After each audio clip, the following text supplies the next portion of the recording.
14 diz assim: não permitam que esta situação os aflija. Vocês confiam em Deus, não confiam? Confiem em mim. Há muitos lugares na casa de meu pai.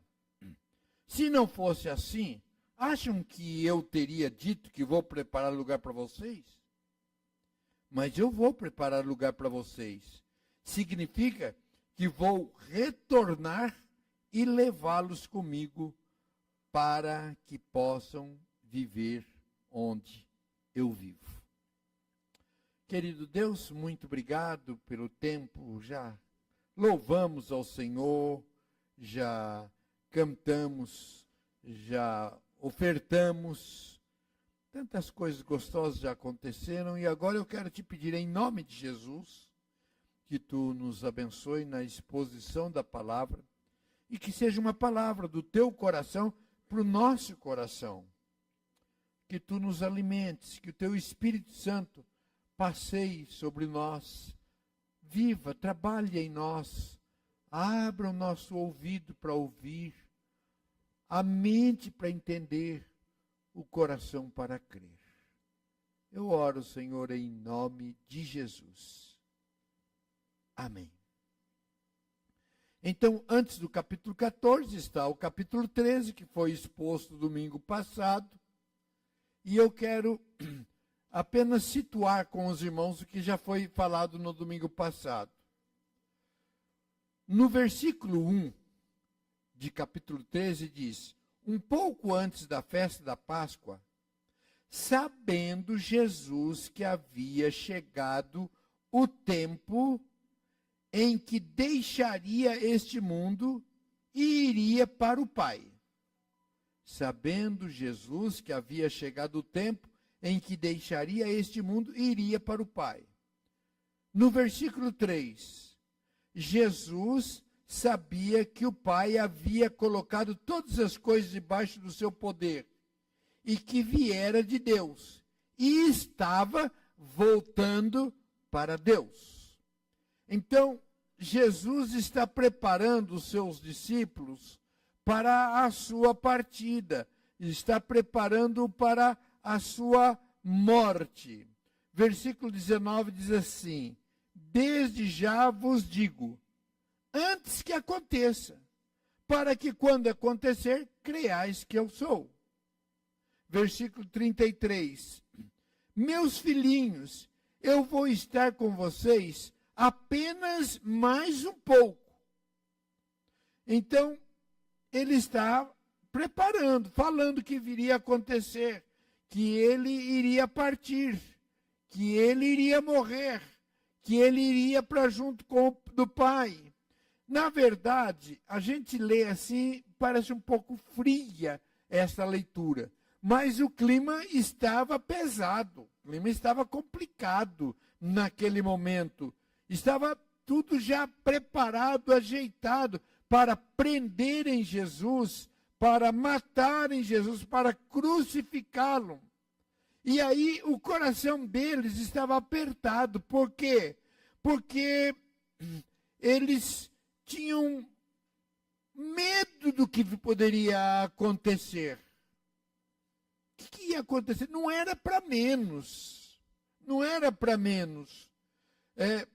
Eles tinham esperança de que Jesus seria aquele que instalaria o reino de Deus aqui na terra, que a glória dele se manifestaria logo após a comemoração da Páscoa. E agora ele está dizendo que vai embora. Como assim? Como assim? Para onde o Senhor vai? Por que não podemos ir para onde o Senhor vai? O que vai acontecer com a gente? A gente seguiu o Senhor nesse tempo todo. Agora, o Senhor vai nos deixar? E todos aqueles que sabiam que nós estávamos seguindo, agora vai vir por cima da gente. Agora nós é que vamos ter de responder por tudo isso. Eles estavam sentindo-se abandonados. Sabiam que iam ficar sem o seu Senhor, sabiam que iam ser perseguidos. Nesse mesmo sentido, lá em Mateus, capítulo 26, 31, é declarado esta noite, Jesus falando naqueles dias, esta noite, todos vós vos escandalizareis comigo, porque está escrito, ferirei o pastor e as ovelhas do rebanho ficarão dispersos. A situação deles é complicada. Um deles entregaria Jesus. O outro o negaria. Imaginem o estado mental, emocional, de perplexidade, a angústia que estava no coração deles. Toda uma expectativa e agora parece que tudo estava desmoronando. Eles tinham motivo para estarem tristes. Nem estavam entendendo muito bem do que estava acontecendo. Havia dúvida do futuro. E então é nesse sentido que a partir do capítulo 14, Jesus não fala mais para a multidão.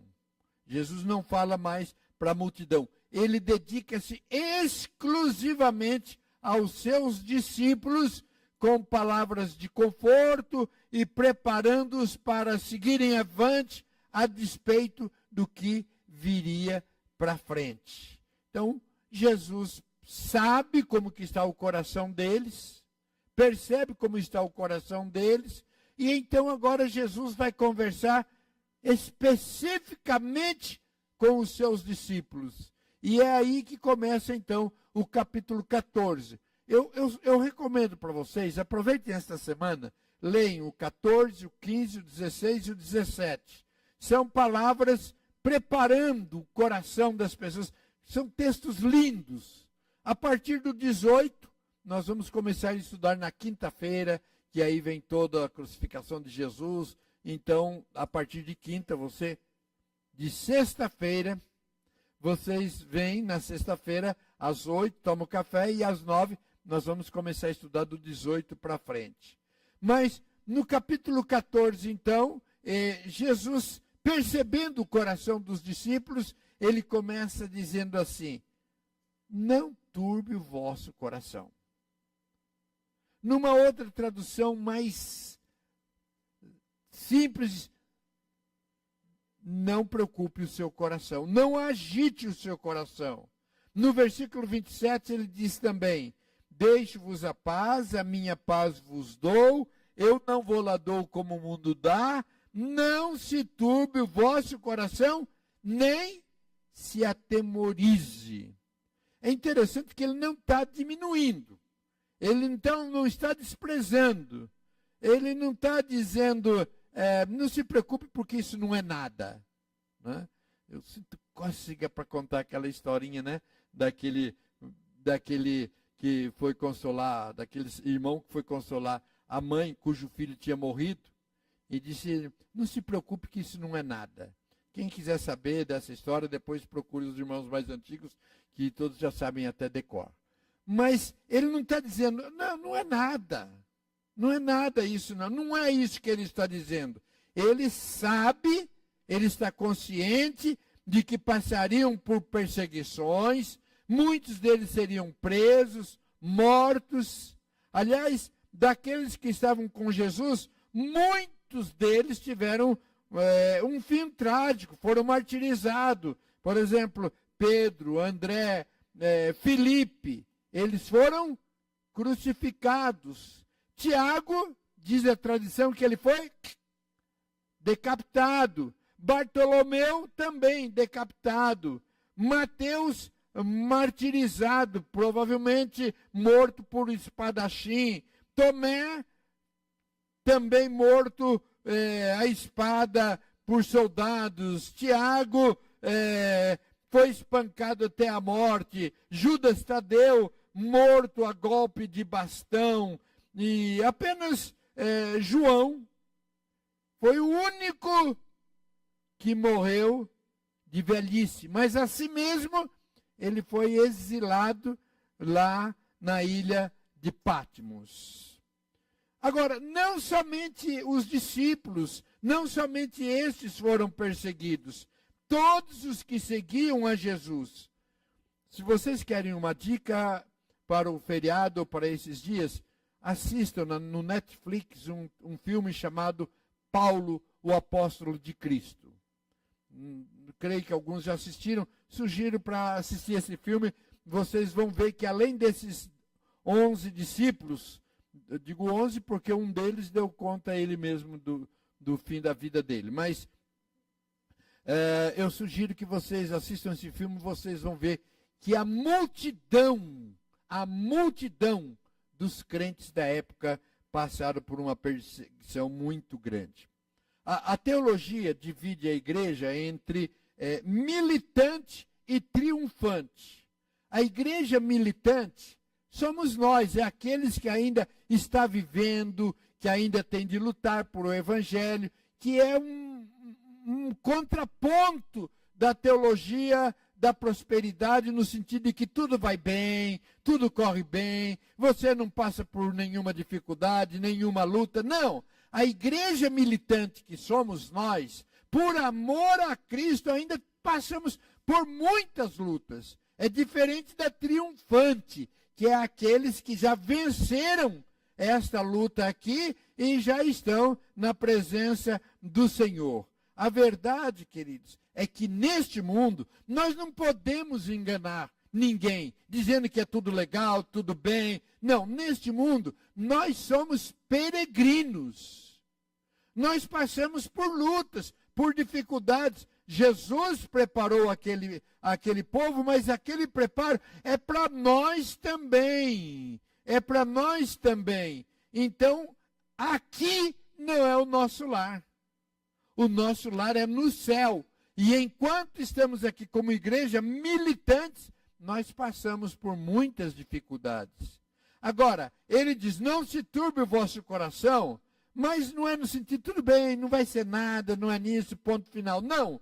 Ele dá as razões, ele oferece para nós conforto, consolo, ânimo, encorajamento. E aí começa então, não se turbe o vosso coração, credes em Deus. Tenha fé em Deus, acredite. Ele fala sobre fé, sobre crer. É interessante que quando a gente está preparando uma mensagem, mesmo a gente, além da gente pesquisar, parece, e eu creio que é mesmo o Espírito Santo, já vai dando alguns argumentos, já vai mostrando para nós. E esta semana eu estava ligado na rádio e apareceu a entrevista de uma médica do Conselho Federal de Medicina. Era uma entrevista dessa médica. E ela estava dizendo a respeito da fé que tem sido temas nos congressos de medicina.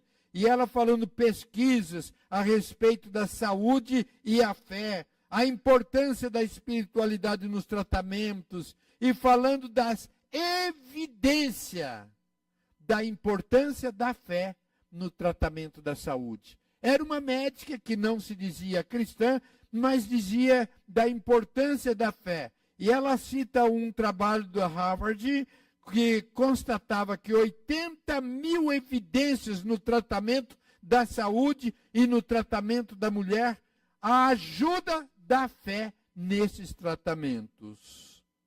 Então, a própria médica foi perguntado para ela, e você já teve alguma experiência nesse sentido? Já cuidou de alguém cuja fé ajudou no tratamento? E ela disse, inúmeros testemunhos eu teria para dizer de tratamentos de pessoas que eu cuidei e que foram também muito ajudados pela fé.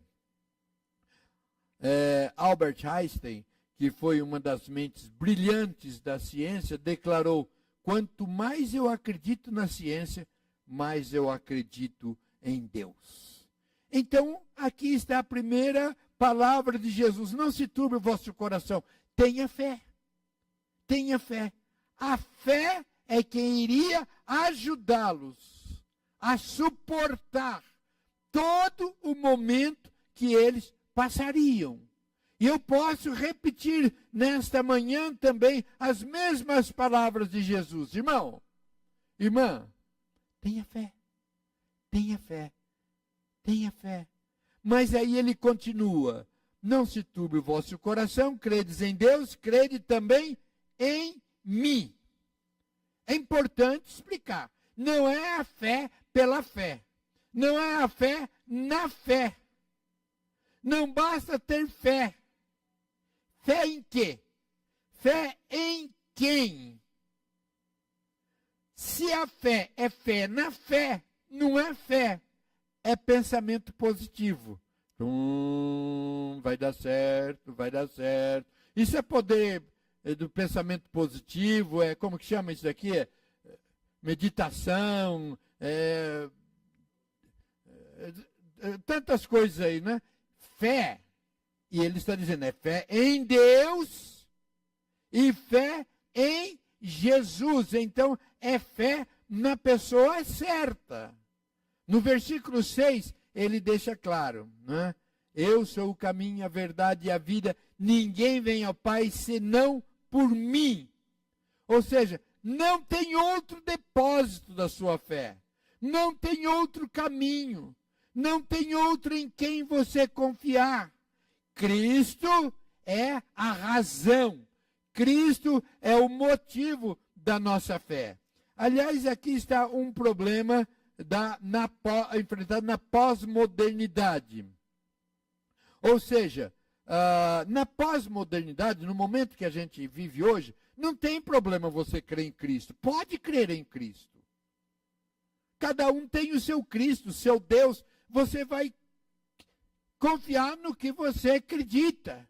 Esses tempos atrás, eu pregando, mencionei aquela música, né, que a fé não costuma falhar.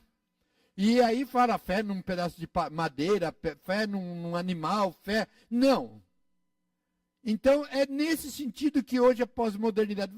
Você tem fé, acredita no que você quer. Mas aqui entra o cristianismo. É exclusividade. É fé única em Cristo Jesus. Então não basta ter fé. É preciso ter fé em Deus, fé em Cristo. É o único. Não há outro. E ele não divide com ninguém. Algumas religiões colocam fé em Jesus, mas também colocam um rol de outras possibilidades. Mas em Cristo Jesus é o único motivo, a única razão, o único depósito da nossa fé. Não tem outro.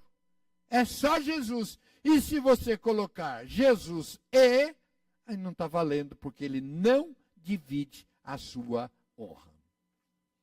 Então, fé em Deus, fé em Cristo. Terceiro motivo que ele coloca como consolo, como conforto, como força, ele diz no versículo 2, na casa de meu pai há muitas moradas. Se não fosse assim, eu vou-lhe teria dito, eu vou preparar-vos lugar. E se eu for e vos preparar lugar, virei outra vez e vos tomarei para mim mesmo, para que onde eu estiver estejais vós também. Não vos deixarei órfãos, eu voltarei para vós. Vou preparar-vos lugar. Não se trata de que ele iria na frente do céu para construir um lugar, um condomínio com casa para todos, nem uma mansão com uma suíte para cada um. Não. Lá no capítulo 25, versículo 34 de Mateus diz, vinde benditos de meu Pai, entrai na posse do reino que vos está preparado desde a fundação do mundo. Então ele não foi na frente para construir. Ele não foi. Já está construído desde a fundação do mundo. Ele vai na frente para abrir a porta. Para preparar no sentido de que antes da gente ir, precisava a morte dele para abrir a porta deste lugar que já estava preparado. É como que ele estava indo inaugurá-la. Estava pronta. mas o acesso estava fechado por causa do nosso pecado.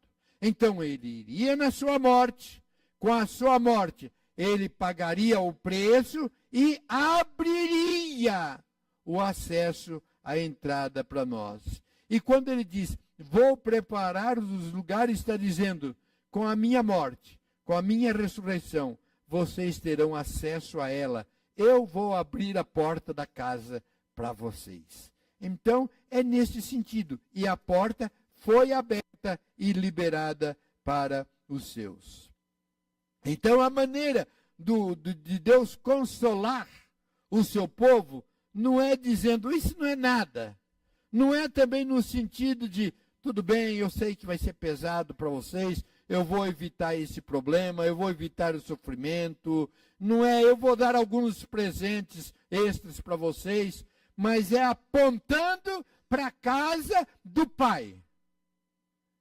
Tem um lugar melhor, tem algo que eu vou na frente. Às vezes a gente usa uma expressão assim que não é correta, o melhor está por vir. Não é correto dizer num certo sentido, porque o melhor já veio, que é Jesus. Mas quando diz assim, o melhor está por vir, é no sentido de que vocês já têm garantido, mas eu vou na frente e logo vocês vão entrar também nesse lugar que eu vou abrir para vocês. Então, no versículo 18 diz, não vos deixarei órfãos, eu voltarei para vós. Não é o fim, ele está dizendo, não é o fim.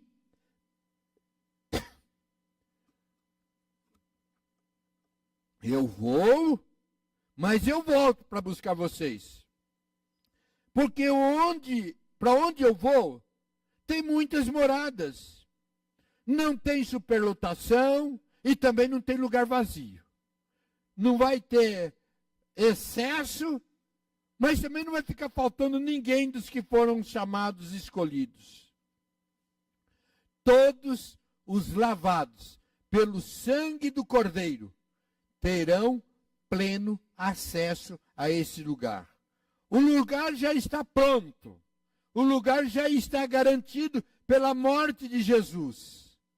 Em outras palavras, está dizendo é o seguinte, eu vou na frente, eu abro a porta e depois eu venho buscar vocês. Combinado? Aguentem firme aí.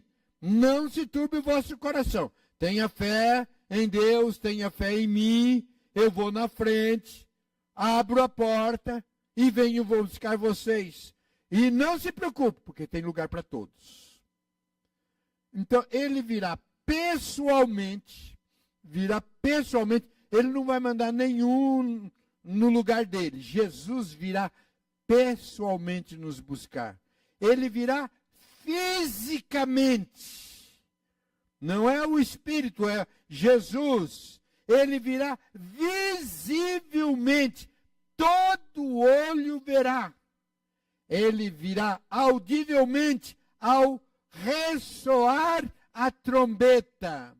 Ele virá inesperadamente, como um ladrão da noite. Ele virá inesperadamente. E ele virá repentinamente, num abrir e fechar de olhos. É rapidamente. Então será um dia glorioso. Ele virá recolher a sua noiva, a sua igreja, tirá-la de toda luta, de toda perseguição, de todo sofrimento e recolhê-lo para morar com ele eternamente. Você crê nisso também? Glória a Deus. Ele quer que nós estejamos juntos. Eu gosto dessa parte, eu grifei na minha Bíblia. Vos tomarei para mim mesmo, para que onde eu estiver, estejais vós também. É interessante que quem precisa dele somos nós. Nós precisamos dele. Não é ele que precisa de nós. Mas é ele que toma a iniciativa e fala, eu quero que você esteja junto comigo. Isso é maravilhoso, o amor de Jesus por nós. E muitas vezes ainda a gente faz luxo. Eu vou pensar, não sei se eu quero, talvez. Isso é a busca na hora que precisa de alguma. Ai, Senhor, tem misericórdia. Mas este Jesus está dizendo o seguinte: eu vou preparar-vos lugar e voltarei, porque onde eu estiver, eu quero que vocês estejam comigo. Jesus quer a mim, quer você, quer-nos perto dele. E para que isso aconteça, ele já pagou o preço daquilo que atrapalhava, que impedia a nossa estada com ele, que era o nosso pecado. Então, essa é a maneira como Deus consola os seus filhos. Vocês passarão por tribulações, sim. Não estou enganando vocês, não. Vocês vão passar, sim, por angústias. Não vai ser fácil. Viver nesse mundo é viver perigosamente. Mas tenha fé. Eu estou com vocês. É por um breve momento. Vai chegar uma hora que eu vou chamar vocês para estarem eternamente comigo.